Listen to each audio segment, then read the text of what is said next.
8h31 em Campos, já estamos de volta com Folha no Ar, primeira edição, ao vivo aqui pela Folha FM, oferecimento de Proteus, Serviços de Saúde e Medicina Ocupacional, Unimed Campos, Laboratórios Plínio Bacelar e Unicred Norte Lagos. Hoje conversando com o Felipe Stefan e com o Carlos Alexandre, eles foram eleitos agora para a OAB Campos, presidente e vice, assumem em janeiro deste ano, a posse, né, em janeiro do ano que vem. Volto com você, Luiz, pedindo aí a gentileza de você abrir esse bloco, por favor. Vamos lá. A última ordem foi Felipe primeiro, Alexandre depois, ou foi Carlos Alexandre primeiro? Foi Carlos Alexandre primeiro. Carlos Alexandre. Felipe.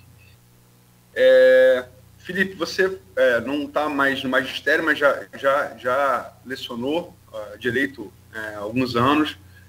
Alexandre tem nisso uma atividade, né, forte da sua carreira profissional, tanto na UESC quanto agora no Idecienza. Ou seja, vocês estão acostumados a dar nota, né, fazer avaliação da nota. Sucintamente, nota de 0 a 10 para o ano do governo Vladimir, e por quê? O áudio. Luizinho, eu daria uma nota entre 7 e 8 para o governo, talvez um 7 para ser mais equilibrado, né? Ele chegou no meio da pandemia, na minha visão, entrou com uma equipe enxuta, tá? Ele avançou bem no controle das atividades da saúde pública, não só com relação à pandemia, mas os programas de saúde, os mutirões. Eu defendo muito as filantrópicas, eu fui advogado de filantrópica, fui diretor jurídico de filantrópica, principalmente da Fundação Benedito Pereira Nunes, e eu vejo que ele tem avançado muito nessas parcerias com as filantrópicas. Eu acho isso muito importante, ampliando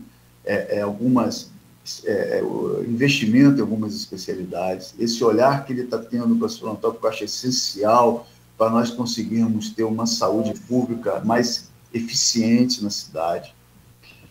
Eu vejo ele trabalhando na recuperação de estradas vicinais, de escolas.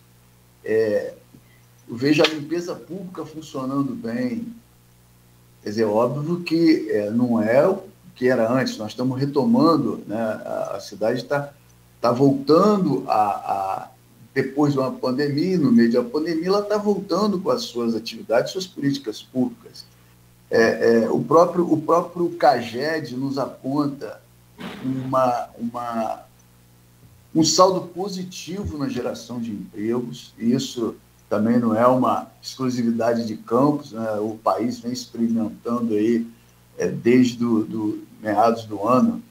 O ano passado, já o final, em dezembro, o CAGED já aposentava sinais positivos de empregabilidade, o que cresceu nesse ano, né?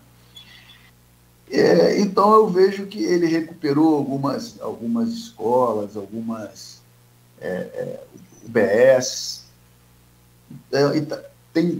É dever do prefeito, né, pagar o salário direitinho. Ele me parece que botou em dia o pretérito e está em dia. Isso é importante para a economia do município, né? Então, eu acho que eu daria uma nota 7.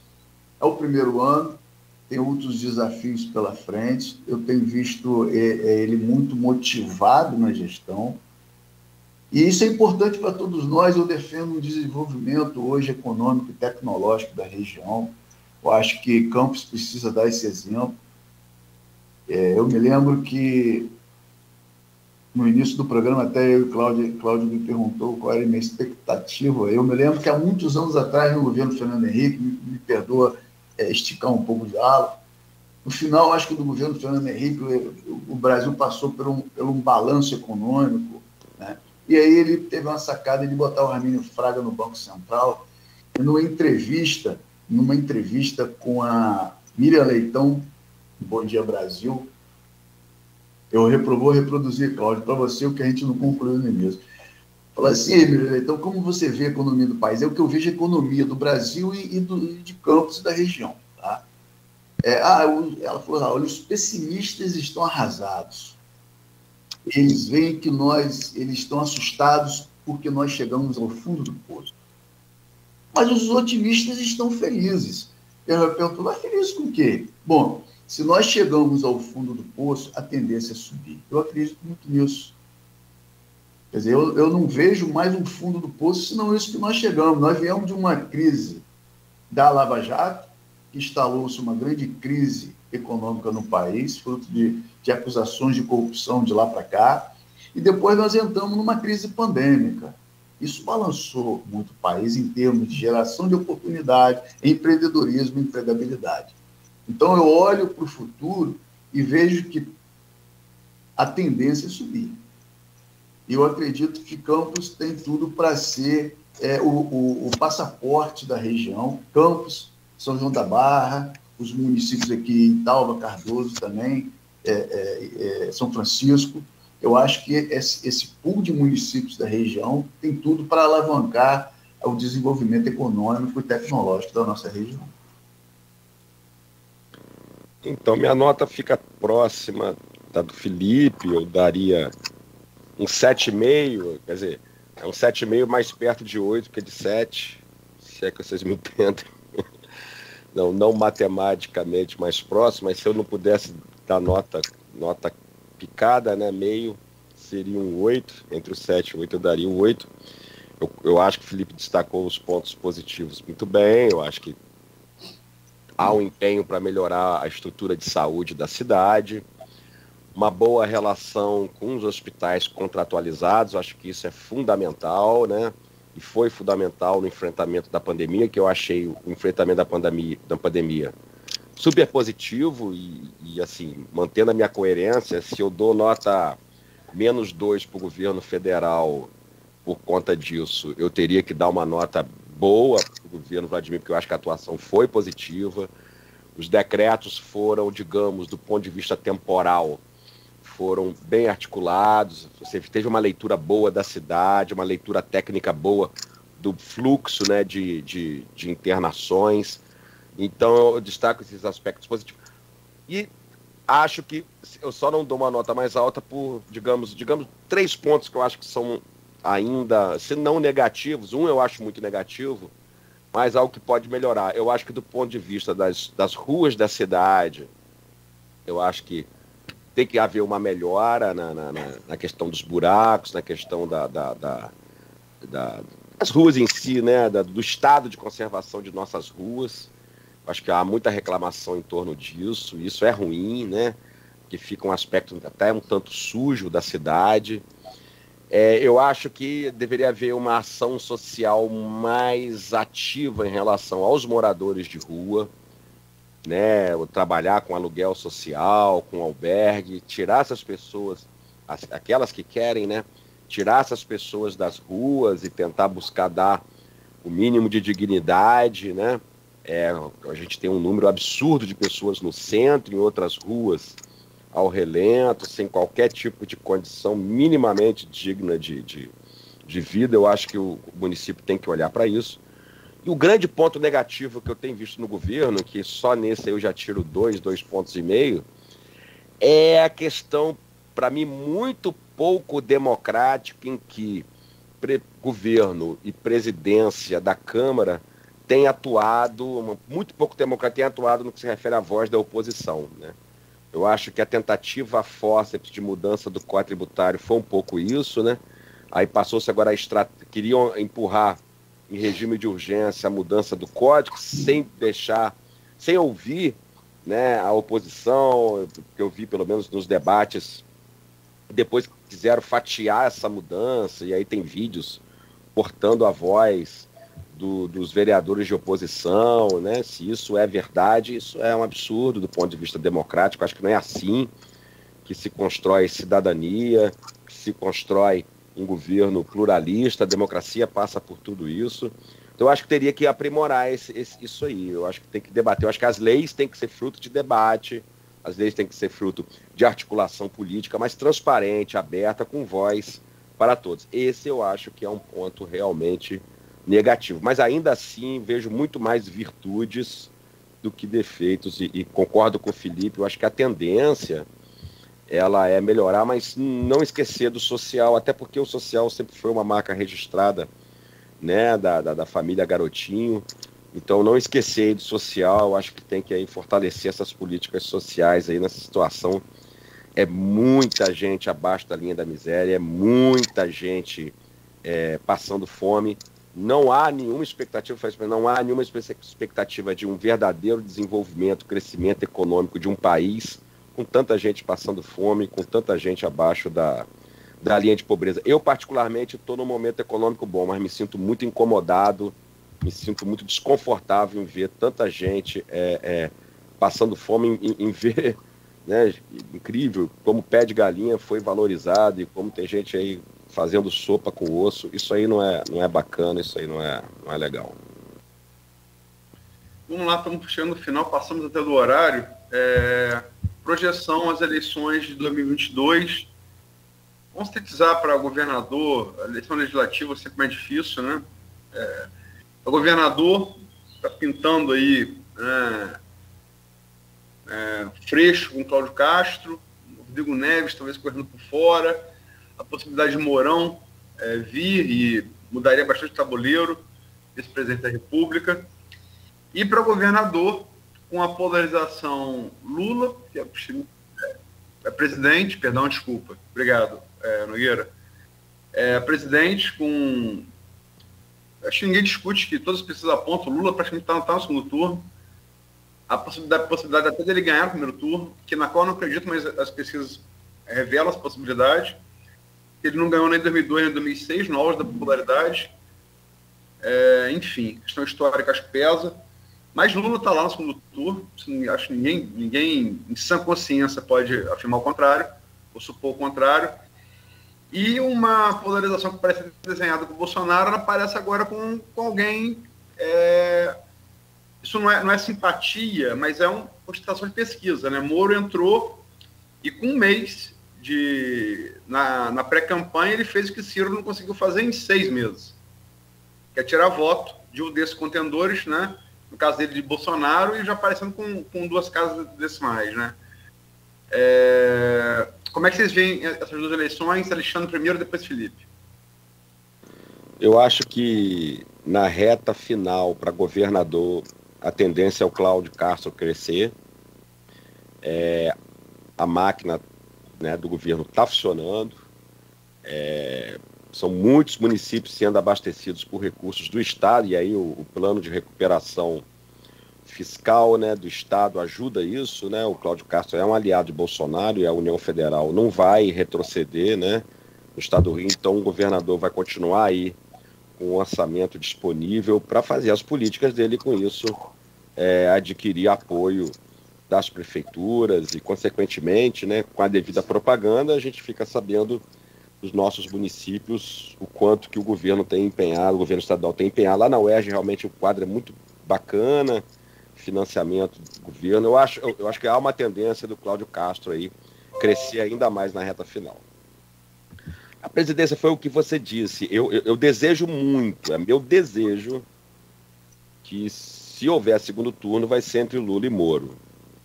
Eu desejo. E eu não descarto o crescimento do Moro a ponto de tirar Bolsonaro do segundo turno. Principalmente se até mesmo os mais fanáticos por Bolsonaro, que todo fanático por Bolsonaro é muito anti-Lula, é muito anti-PT. Eu acho que se mesmo esses fanáticos perceberem que Bolsonaro não tem a mínima condições de ganhar de Lula no segundo turno e o Moro tem alguma condição, mudar o voto para o Moro para poder, né? Porque acho que são 2 coisas que movem o Bolsonaro, o hiperconservadorismo, né?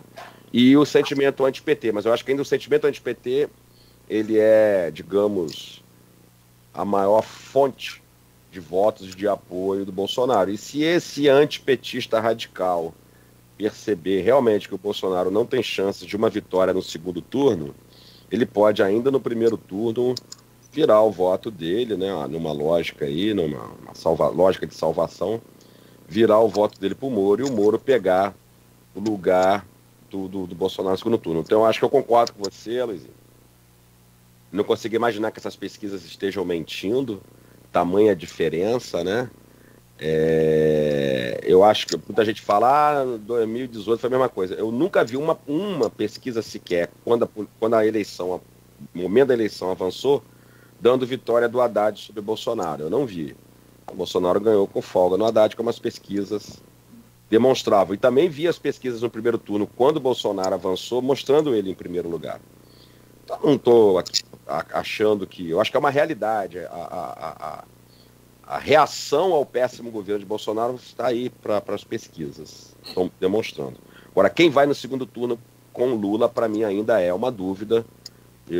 Hoje seria Bolsonaro, mas eu não descarto, a depender do cenário, da percepção do eleitor do Bolsonaro, de virar o voto para o Moro, caso veja a inviabilidade da vitória do Bolsonaro. Então, antes do Felipe responder, eu faço pesquisa. Pesquisa aí, Copa do Mundo é um negócio que eu analiso sem paixão, né? Humorismo com torcida. Faço há muito tempo. E fiz em 2018 também. Só para registrar, quanto esse mito criado, a pesquisa do Datafolha de setembro de 2017, mais de um ano antes da eleição, registrava que sem Lula, Bolsonaro era favorito. Isso foi antecipado mais de um ano antes da eleição. Então, para acabar com essa fake news que pesquisa não detectou. Detectou 13 meses antes. 13 meses antes. Só para complementar, Alexandre. Perdão, Felipe. Sem dúvida. Tranquilo. Então, com relação ao governador do Estado, eu também vejo... O cenário seria o Cláudio Castro, o Freixo, né? O Mourão. Mas eu acho que ainda tem que haver algumas composições, né? O ano ainda é 2021, acho que essas composições começam com força depois do Carnaval, depois do verão, melhor dizendo, né? E eu vejo também uma projeção muito boa do Cláudio Castro. Vejo perspectivas muito positivas, um cenário muito bom do Cláudio. E aí eu me permito a brincadeira, terrivelmente católico. Aproveitando o gancho para a gente também brincar, mas fez uma gestão bem serena, bem segura, soube organizar, soube compor, soube dialogar, e acho que ele sai com uma vantagem, né, com a máquina, inclusive, né, está sabendo trabalhar bem, e vejo uma perspectiva muito favorável ao Cláudio. Com relação ao governo federal, eu acho que ainda é cedo para nós fazermos análise em que pese alguns institutos, ou a maioria deles, indicar o Lula. Né? Entrou o Moro aí, tem o Bolsonaro. A questão é, como foi dito ainda, quem vai para o segundo turno? As pesquisas dão Lula, provavelmente dá uma vitória até em primeiro turno. Não é que eu esteja duvidando de pesquisa, mas a política é igual a nuvem, né? Ela vive de mudanças. Eu já ouvi pessoas dizendo que Lula não seria candidato, porque eu acho que é candidato. Não sei qual é a idade que Lula está hoje, mas não é fácil, né, você ser presidente da República. É óbvio que ele tem uma bagagem de ter sido presidente antes, mas eu acredito que ele sendo candidato, dependendo da arrumação política e havendo um segundo turno, ele vai ser uma disputa interessante, digamos assim. Eu não vou apontar um favorito, mas eu vou esperar o caminhar, os próximos passos da política estadual e as arrumações estaduais também vão dar o tom para a candidatura nacional, seja para lá ou para cá. Então, acho que ainda tem muita arrumação para ser feita a nível estadual e federal para eu opinar aqui num eventual segundo turno ou num eventual líder que possa vir a ganhar essa eleição. Mas você discorda que Lula é franco favorito para estar lá? E que Não discordo da pesquisa, não. Mas eu acho que existem muitos tabuleiros políticos, né, a serem arrumados, e que eu acredito que nós possamos ter um segundo turno, e esse segundo turno ele vai ser um segundo turno interessante. E aí eu não apontaria favoritos, caso haja segundo turno. Alexandre falou ali que pode ser que a tendência do bolsonarista seja votar no Moro, mas a tendência do eleitor do Moro pode ser votar no Bolsonaro. A questão hoje é a rejeição. A rejeição, pelo que eu vi da última pesquisa, que tem menos rejeição hoje entre os três é o Lula. Em segundo, o Moro. Bolsonaro hoje ele acumula o maior índice de rejeição. Isso faz muita diferença na perspectiva do eleitor. Mas em percentual de votos hoje, quem vai para o segundo turno, Luiz? Olha só para ser específico, a semana passada eu trouxe 3 pesquisas presidenciais, das últimas. Quais sejam Quaest, Poder Data e Poder Data e Ideia Big Data. Foram as 3. Realmente, Bolsonaro lidera a rejeição em todas elas, o que é preocupante, porque é uma questão aritmética. Segundo turno, é você chegar a 50% dos votos mais um. Né? Se você, portanto, tem mais de 50% da rejeição, é impeditivo aritmético para você chegar ao mínimo para você vencer o segundo turno. E Bolsonaro ultrapassa 50% da rejeição, chega a quase 60% em todas as pesquisas, todas elas. A de Lula também é muito alta, mas está abaixo de 50%, como a de Moro. E algumas pesquisas dão Moro na frente de rejeição, outras dão Lula na frente. Né? Então, isso não é um dado confiável. Nós temos 3 candidatos com nível de rejeição alto. Muito alto, mas um deles é proibitivo. Então, é nesse ponto que eu acho que o segundo turno pode nos reservar. Mas essa é a polarização, mas é para todos estarem a polarização. Mas a política é nuvem. Veja bem. Não, beleza. Mas a gente está fazendo projeção.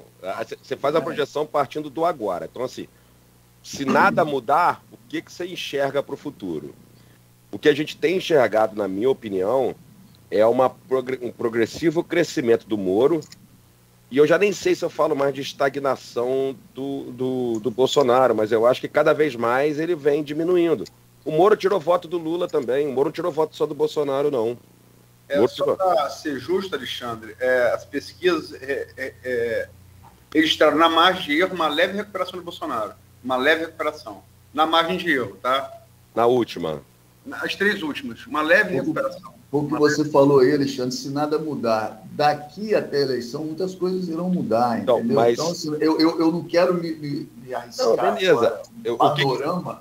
Aí a gente tem que olhar os números. O que pode ser essa leve recuperação? Indecisos tomando decisões. Agora, houve um recuo do Lula? Deixou de haver um avanço do Moro? Não. Esse é o ponto. Quer dizer, aritmeticamente, o Bolsonaro avança muito menos que os demais. Esse é meu ponto. Quer dizer, para fazer projeção, mas se nada mudar, né? Só para terminar, alguém discorda que todas as pesquisas apontam que Lula é franco favorito para estar no segundo turno, a disputa real é a vaga dessa segunda vaga para o segundo turno? Alguém discorda disso? Não, são os números. Também não discordo, não. Eu acredito que as pesquisas, elas para ter confiabilidade, elas têm que ser registradas, né? Então, a gente parte do pressuposto de que elas foram registradas junto ao TSE e elas têm que ser confiáveis. O que eu bato na tecla nós vamos avançar para o ano de 2022, né? Nós não podemos menosprezar que o presidente tem a máquina, nós não podemos menosprezar que o Lula fez história na política nacional, né? O Moro entrou bem, ele é uma novidade, né? A população gosta de novidade, né? Mas existe um candidato que é o presidente e outro que foi presidente que tem história. Então, nessa polarização, se os dois avançarem para o segundo turno, vai ser uma disputa interessante. Vai ser passo a passo, né? Como é que dá o nome? Para você ver... Voto a voto. Mas para você ver como a Luizinha A trincheira, quando é que está o nome na trincheira? Corpo a corpo. Vai ser corpo a corpo.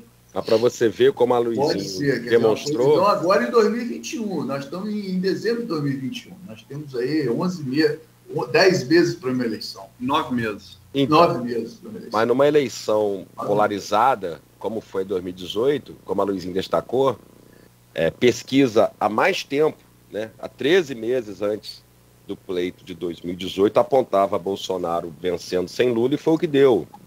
Quer dizer, quando a eleição é polarizada demais, os números costumam não mentir, né? Mas isso é uma questão de expectativa. A indicação dos vices também vai ser importante no cenário. Tá? E só para destacar, logicamente... Isso só acontece na OAB local, Felipe. Só para... a modéstia é uma marca registrada, né, Alexandre? Antes de... A Luizinha nem ouviu. Não, ouvi. É porque, só para destacar, logicamente que vocês são educadores do direito, mas pesquisa só precisa ser registrada na Justiça Eleitoral após as convenções. Antes das convenções não, né? Não, ela é livre. Não, ela precisa apresentar os estatísticos assinando, os critérios, metodologia clara. Perfeito. Né? Agora, registro na Justiça Eleitoral... Só depois das convenções, né? Vão de julho a agosto do ano que vem. Julho a agosto.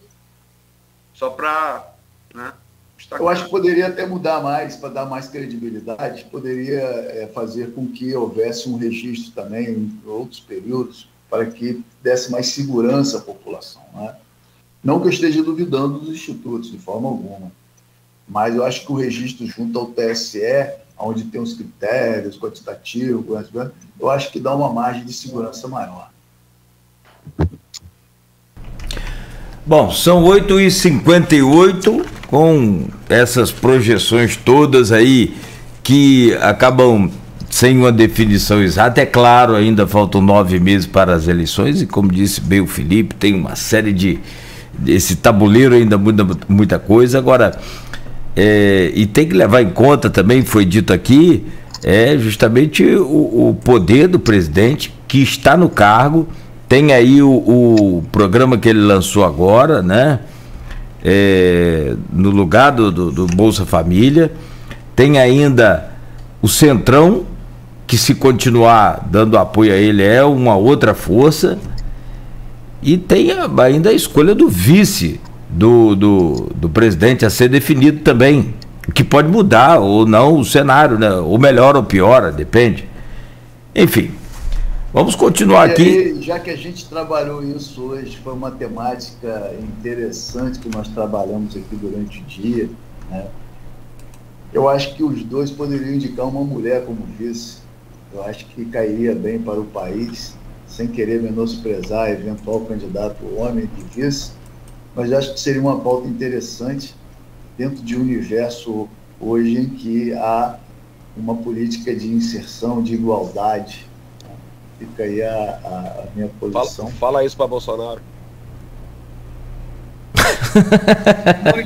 Simone Tebet ele que isso é relevante. Simone Tebet está aí, e há quem diga que a candidatura do presidente é, no fato, candidatura vice, né? E aliás, é uma bela candidata, presidente. Uma bela candidata. Quem eu não ouvi? Simone Tebet. É verdade. Teria lançado a candidatura dela. Bela candidata. Mas o nome dela já está na pesquisa ou não, né? Já está na pesquisa. E como é que foi o resultado? Aquela coisa ali da terceira via, fora Moro e Ciro. 2 pontos, 1 ponto. Quem eu acho que pontua, além do mínimo, são Moro, né? E Ciro. Os demais é irrisório. Né? Mas existe, mas é irrisório. Esse é um ponto importante. Ninguém decolou. Não há espaço para terceira via além do Moro, na minha opinião. Isso eu acho que é um prognóstico quase que certeiro.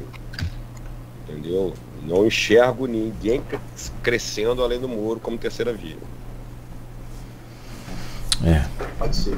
Bom. Tem muita água para rolar embaixo dessa ponte ainda. Não, sem dúvida. Vamos esperar o mexer dos tabuleiros.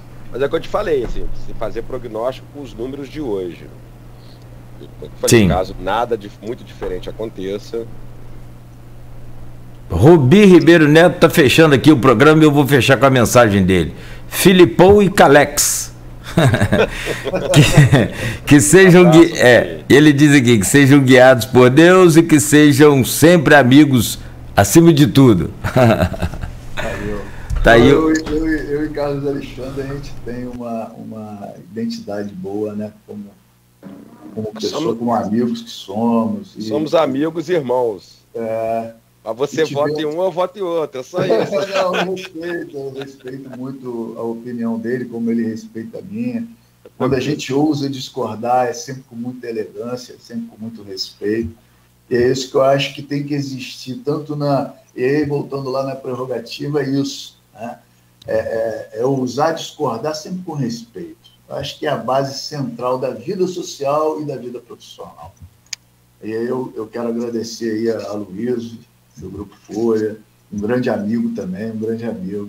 Cláudio Nogueira, que a gente se conheceu aí há pouco tempo, mas também tem um carinho e estima por você muito grande. Muito obrigado. Carlos Alexandre, meu companheiro aí de profissão, de vida, de amizade. E fica aí o elogio ao Grupo Folha pelos relevantes serviços prestados há décadas em prol da sociedade fluminense. Parabéns a vocês.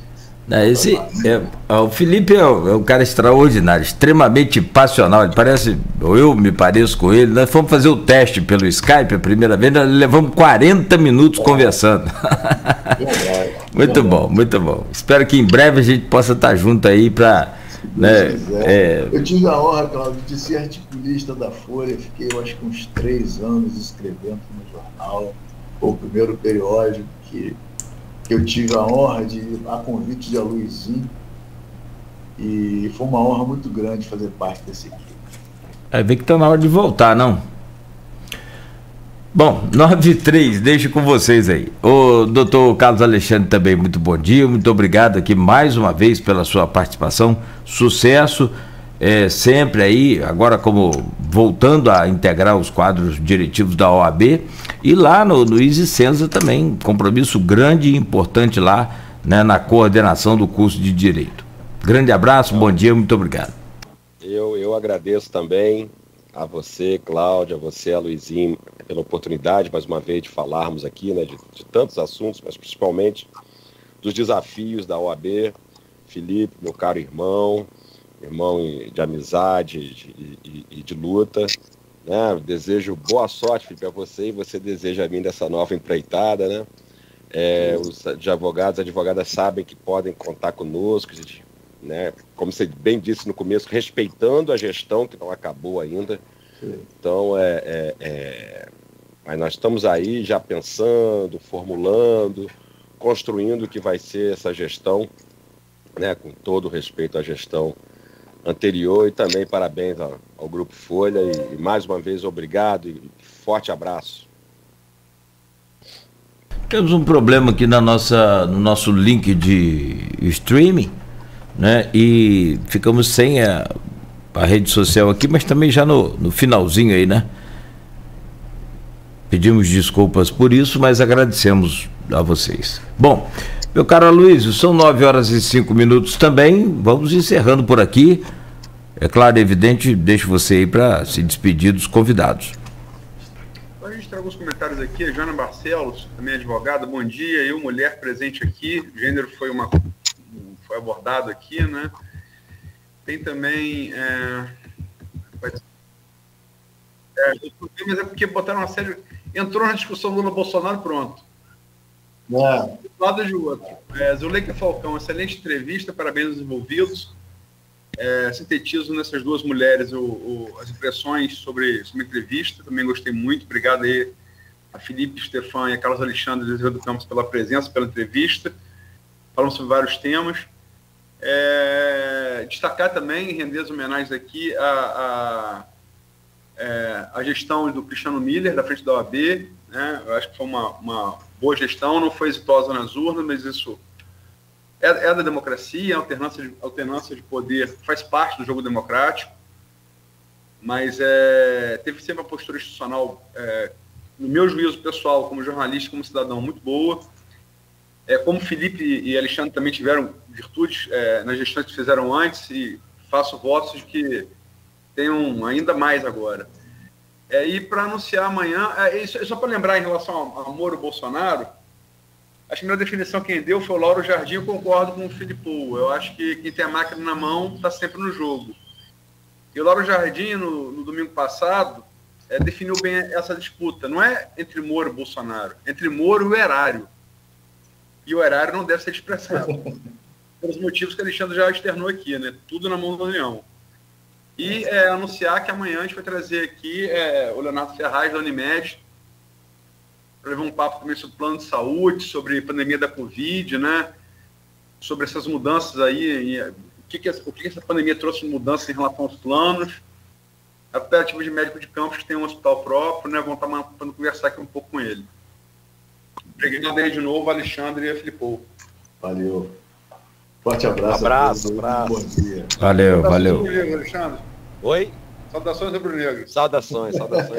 Bem-vindo de volta, onde você nunca deveria ter saído, que é a primeira divisão. Espero te encontrar em breve. Não. Né?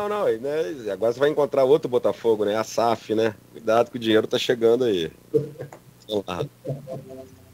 Um abraço, gente. Bom, que bom. Glórias aí ao fogão. Bom, 9h07. Aloysio, muito obrigado também a você. Eu acho que dos comentários aí fizemos a entrevista mais alongada, né? E deixo você à vontade, caso queira destacar alguma informação aí. Vamos para a luta amanhã, às 7 horas, nós estaremos de volta aqui com o Folha no Ar, conforme você anunciou, o doutor Leonardo Ferraz. Eu acho que a gente se alongou muito já na entrevista, que foi muito boa, muito produtiva. Acho melhor pegar o puxão de orelha do nosso patrão, melhor a gente partir logo para a conclusão do programa. Tá certo então, Luiz.